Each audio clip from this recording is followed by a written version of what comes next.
Godot 4.7 came out recently, and with it, a bunch of exciting new features. Today, I'll take you on a journey through my personal favorites, and ones that I hope you'll like too. First off, Drawable Textures. As the name would imply, this is a feature made specifically for letting you draw onto a texture in real time. Think of it like texture painting in Blender, or if you want a more recent example, painting in Mecha Chameleon. Using Drawable Textures is easy as pie. First, make sure you have a valid brush texture. Mine's just, who would have guessed, a pie. You can then create a new drawable texture, and by calling the setup function on it, provide your desired width, height, and texture format. From here, you use the blit-rect function to stamp your brush onto the image. You provide a rectangle, saying where on the canvas to paint and what size, the brush texture itself, and finally, the color of the brush. And voila! We can call this a few more times with different positions and different colors, and get a pie that makes you have to stay still, and a pie you have to move through. The real power of drawable textures comes from the new texture blit shader type. If we export a shader material, we can pass it into blit-rect like this. Opening the shader up, we can write a basic texture blit shader. From here, you can do whatever you want. For example, we could add a gradient to the base texture, or distort it using noise, which looks awful. I'm really excited to see what people are able to make with these shaders. In fact, let's see what a more complete game with drawable textures might look like. Welcome to DevPoodle's art class. You can draw by holding left click and dragging your mouse, which works by calling the blit-rect function every frame the mouse moves and centering the rectangle on the mouse's position. By holding right click, you can also erase. Erasing is effectively just drawing, but with a white brush. Let's all take the time to draw a shape that really speaks to our soul. Yum. At the top of your screen, you have options to make your brush bigger or smaller, and can change its color to whatever you like. Let's now all color in whatever shape you just drew. Fantastic. Class dismissed. Now all I have to do is sign it and sell it for, I don't know, $12 million? I mean, it's certainly at least twice as tasty as some old banana. Sorry.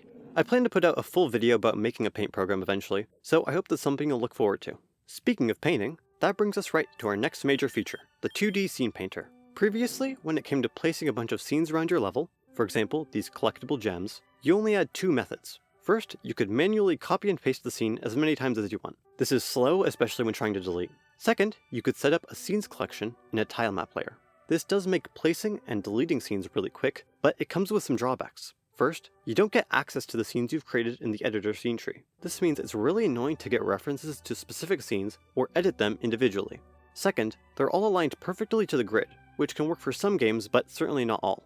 That brings us to the 2D Scene Painter. This allows you to paint and delete scenes in the exact same way you would a tile map layer, but without any of the drawbacks. The scenes are automatically added and accessible in the editor's scene tree, and you can choose whether or not you want them to be aligned to a grid, and of course what size you want that grid to be. With this feature, designing 2D levels in Godot has never been easier. My most recent tutorial on making a Suckbon game is actually a perfect example of this. I chose to have every single part of the level be part of one big tile map. While it did simplify the scene tree, it also made certain parts of level design really annoying. Nowadays, and yes, I know it's only been a few weeks, I would just recommend viewers to use the Scene Painter. First, click the paintbrush in the top left, then options for the Scene Painter will appear just over this way.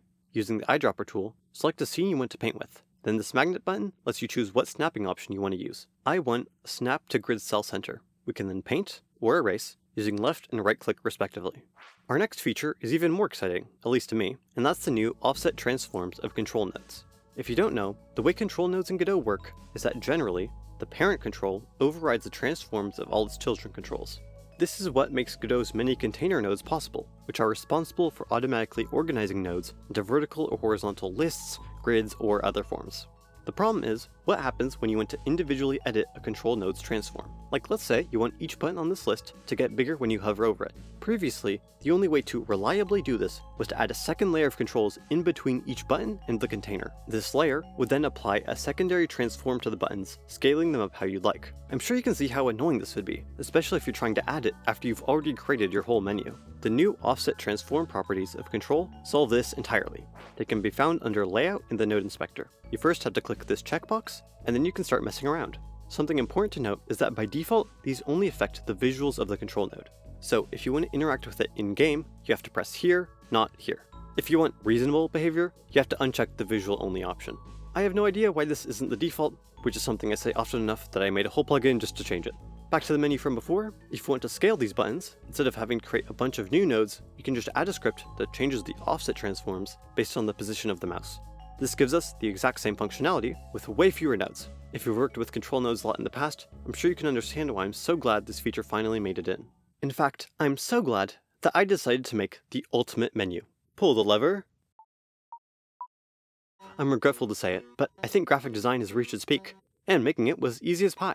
Oh, it almost brings a tear to your eye, doesn't it? Or is that just eye strain? Heck if I know. Anyway, let's just close this before it gains consciousness and tries to kill its creator. Hey, wait a sec. I think I forgot to disable visual only. Boop. I guess that's why it's the default. Speaking of non sequiturs, our final feature is Godot's brand new asset store.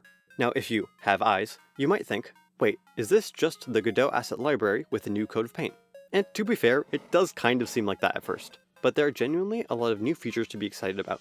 For reference, here's what you should know about the old asset library. It was effectively just a built-in way to search through GitHub plugin repos, and I'm not joking. It had a few very limited ways of sorting through what was posted, and basic descriptions of each asset, but that's about it. The new asset library has added some much needed improvements. First off, a rating system. You can now like assets that you find useful and sort assets by their rating. Finding high quality plugins used to be much more difficult than it needed to be. Now it's easy as something that's easy. I'll let you know when I think of something.